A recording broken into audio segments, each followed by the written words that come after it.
Well, I think it's time I explain myself. Explain yourself.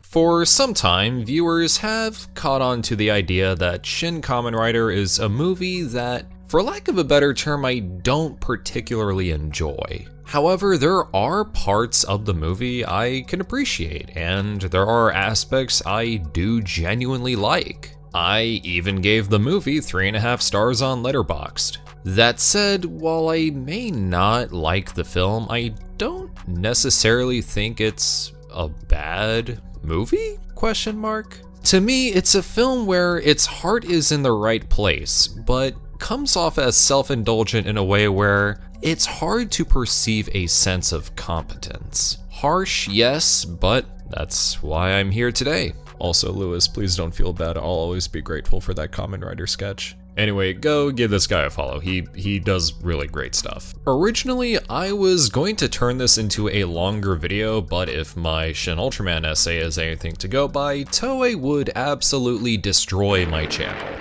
But now, I make my case as to why I don't really find Shin Kamen Rider to be really that good of a film, despite me being Twitter famous for 24 hours because of it. Oh, good for you! In more ways than one, the original 1971 Kamen Rider series is a great example of a comic book come to life. This is largely thanks to the visual language, as in how the show is shot, how everything is framed, and just the atmosphere of it all. For something based on the ideas of Shotaro Ishinomori, can you really ask for more? Hideaki Anno was totally committed to recreating this particular feel in his own style, but they don't end up mixing very well. Look at this shot from the original series where Kamen Rider stands stoically, ready to take on a team of shocker combatants who all stand in a line with the Spider-Man hiding behind them. There is an air of anticipation in this shot, a sense of urgency even. In Shin Kamen Rider, Hungo just looks stiff. Nothing to tell us he's about to fight an army of faceless goons while Spider-Augment is just standing there. Menacingly! I guess. Or here, where they're by the reservoir. Your eyeline is drawn downward towards their standoff thanks to the setting. I commend the effort to film at the same locations as the original series, but in Shin Kamen Rider, they're so far and small in the frame that I'm unsure if they're even supposed to be the subject. Obviously, Anno has his own distinct way of shooting a scene, as it evokes the styles of Keiichi Okamoto, Akio Jisoji, and other filmmakers who inspired him. While it gave Evangelion its aesthetic, and while recreating Okamoto's style may have worked for Shin Godzilla, this attempt to retrofit another creator's style that's wildly different into his own, despite looking nice occasionally, really makes for a misguided visual identity. Unfortunately, I am going to have to address the elephant in the room much sooner than I wanted. But at the same time, I think it would give a better sense of clarity on the approach Hideaki Anno took with this film. For those unaware, Shin Kamen Rider fell into some controversy when an NHK documentary revealed that Anno and the stunt director Keiya Tabuchi had hard disagreements over the action scenes. It was enough to cause Tabuchi to threaten Anno that he will walk out on the production, to which the director apologized profusely and let him have the proper control that a stunt director should have. Now, I will go ahead and fully acknowledge that the hatchet has been buried. Everyone involved has already acknowledged the situation and have moved on. Nobody is a bad guy here, just people caught in moments of weakness in the midst of perfectionist mindsets for the sake of art. But for context, movie directors usually don't have a say in how a fight scene should go about. Normally that falls under the stunt team or action director, because that's their specialty. Anno's only experience when it comes to anything with stunt work was 2004's Cutie Honey, and you guys already know how I feel about that one. Nope. As for Tabuchi, he's done stunts for Power Rangers, The Last Samurai, Attack on Titan, and Shin Ultraman. So clearly the man knows what he's doing. And Anno having a background that's primarily in animation, their clashing is unfortunately reflected in the final film. This is a hot take, but the opening fight scene with the Shocker agents is really not that impressive. It's choppy, comes off as being awkwardly choreographed due to the camera work, and it just feels hard to follow. This also isn't helped by the sound design, as it doesn't sell me on the brutality of Hongo's newfound strength. I'm just watching an invincible cyborg bug man kill a bunch of faceless goons. I don't know or feel the stakes at this point, or anything for that matter. It truly undermines what Tabuchi is capable of, especially when you find out that some of his best stunt work in this movie exists as deleted footage. Are you serious? Thankfully, the final battle against Kamen Rider Zero is a much better reflection of Tabuchi's skill. You see everything clearly, the editing flows nicely, the sound design is a solid supplement to the effects in each below. The camera work is legitimately brilliant at points, and there's a sort of gravitas to everyone's movements. You feel both the stakes and impact. It also helps that I understand these characters much better than I did before, making it feel more grand. I mean, obviously, because it's the end of the story. And wouldn't you know it, this scene also has deleted footage that would have made the fight much better. Oh my god, bro. And yes, I know the tunnel sequence with the Shocker Riders was by complete necessity, and I understand why they didn't go with the original concept in the rain. But I think even fans of the movie can agree that this segment is perhaps the weakest in its action, due to how heavily digitized it is. Thankfully, they brightened the scene for home video and streaming, as I remember it being absurdly dark in the theater. It's dark! However, looking at their alternate fight in the industrial park really makes me wish we saw that instead. The choreography is coherent, brilliant, and not being held back by any VFX. Speaking of which, I know people like the Hongo and Ichimonji fight, but like with the opening scene, I don't know Ichimonji or why he's even there. Hi. Aside from just being another possibly disposable Shocker henchman out to hunt Hongo and Ruriko. It's this shoot first, ask questions later approach that I don't find very engaging, because it's only adding context retroactively in order to justify any plot progression. During this fight, I feel nothing, because for all I know, I'm just watching a Dragon Ball Z animation done in Gary's mod. I will say I was pretty surprised when Ichimonji broke Hongo's leg. My leg! And this goes into my next gripe. Okay, I understand that everyone in this film is either an android or an agent. Because of that, I can understand the robotic nature of how everyone carries themselves. That said, I thought it was very weird for Ruriko to be an augment. If you know Kamen Rider, Ruriko was human and blames Kamen Rider for the death of her father. While Ruriko being an android may complement the story, I always found it strange that she just accepts her father's death. I feel like there would have been some potential in her being human and having to live with the only remnant of her father. Not a creation he designed with the purpose of benefiting humanity, but his obsession that ultimately got him killed. Doesn't that sound like a much more engaging story? On the topic of Ruriko, the way she is written is oddly telling of Anno's limited ability of writing female characters. Even fans of Anno acknowledge this to the point where all of these archetypes are called Reis, Asukas, and Misatos. Granted, they're not all exactly the same, but here's the thing. I want to see Ruriko Midorikawa, not Rei Ayanami, for the 5th time. It's time to stop! Thankfully, she's not as one-dimensional as Honey. Oh yeah, this cutie honey hate train, it's never stopping.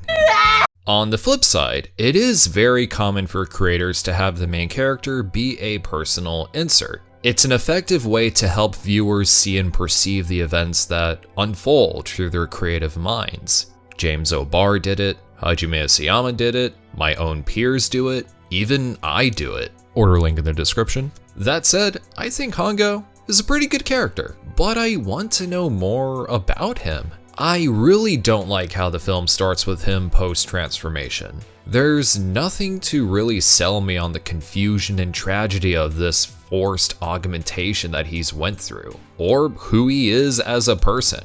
For all I know, he just popped out of thin air on his motorcycle. Otherwise, I would absolutely be invested in his character. There's also this scene between Ruriko and Hiromi, the Wasp augment, that tells us they apparently used to be friends, with little to properly convey that. Okay. Another glaring issue pertaining to this is how so much development occurs off screen. As in, there is an entire side manga that's supposed to fill in the gaps. I'm sorry, but if you need to assign homework to make up for gaps in your flawed writing, it only makes me question why. Why do I have to hunt down story elements that easily could have been present in the final film?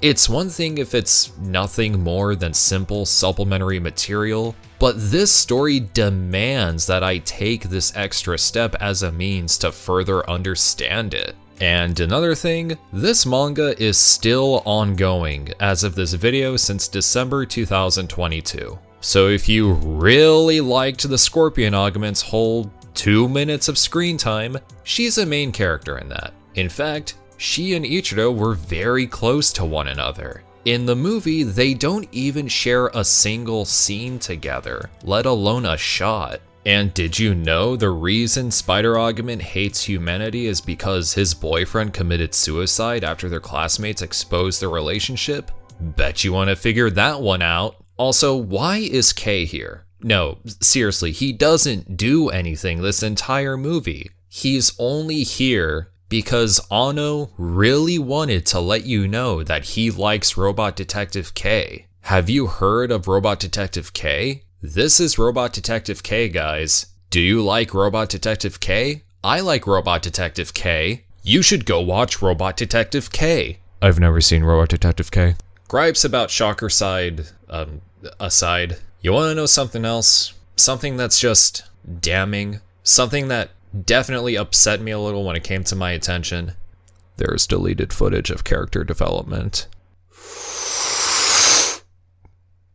Why would you delete that? To be clear, I don't hate Hideaki Anno. In fact, I love him. I consider myself a fan of his work. I truly get the feeling that Shin Kamen Rider was his passion project. And I absolutely commend the amount of effort he was able to put into this movie in a post-COVID-19 industry. Keep in mind, Shin Kamen Rider was filmed simultaneously with Shin Ultraman. And unlike Shin Ultraman, Shin Kamen Rider was almost entirely shot on location. Not many big industry movies nowadays can say that. As much as I'm not a fan of the movie's character work and visual direction, there are actually a decent handful of things I like.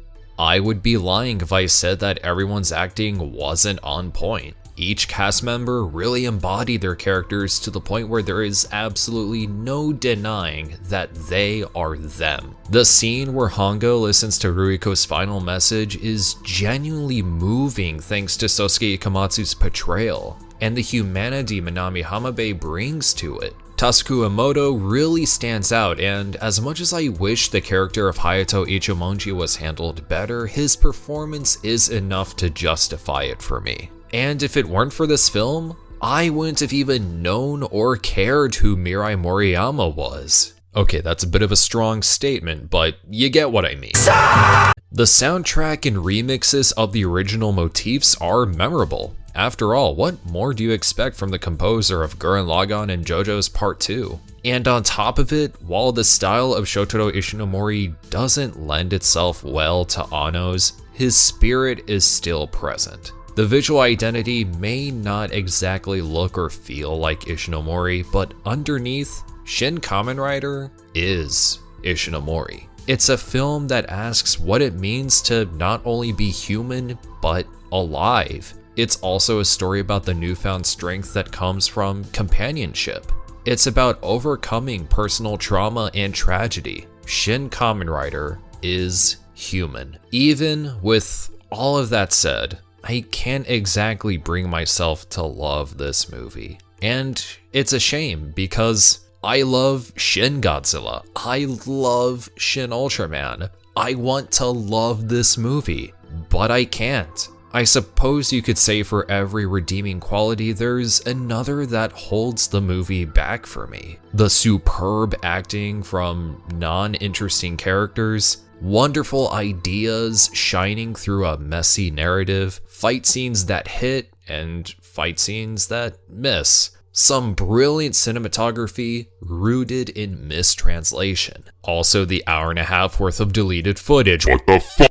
I've had people ask me what I would do to make Shin Kamen Rider better. Personally, nothing. It's already a pretty fine movie as it is, and as much as I would like to critique and break down a film, it's not really my place to tell a creator how they should, well, do their job. But I suppose my version of Shin Kamen Rider would visually be something more akin to the live-action Kashan or the new City Hunter, where cues are taken from the source material in a stylized presentation to evoke manga and tokusatsu. Kinda like how Shinji Higuchi and Mamoru Oshii incorporate animation techniques and philosophies into their films. That, and I would flesh out the characters a bit more to add a layer of tragedy and humanity. And put the deleted footage back in, oh my god, why? And if Anno ever gets to do Masked World, turning K into the Great Leader would be the only way to justify his presence. For me at least. And not just be Anno telling us that he likes Robot Detective K, oh my god, we get it!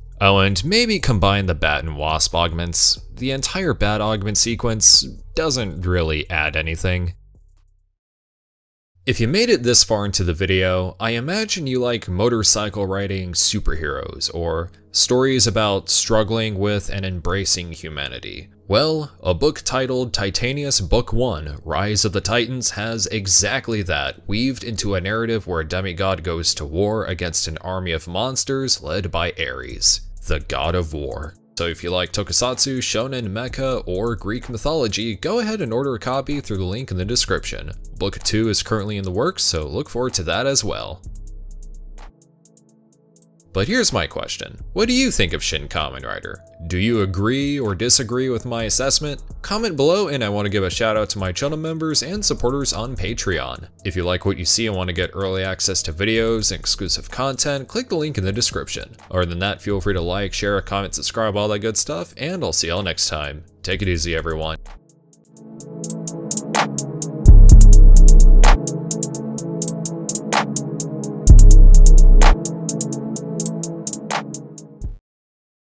Could you pull my finger off?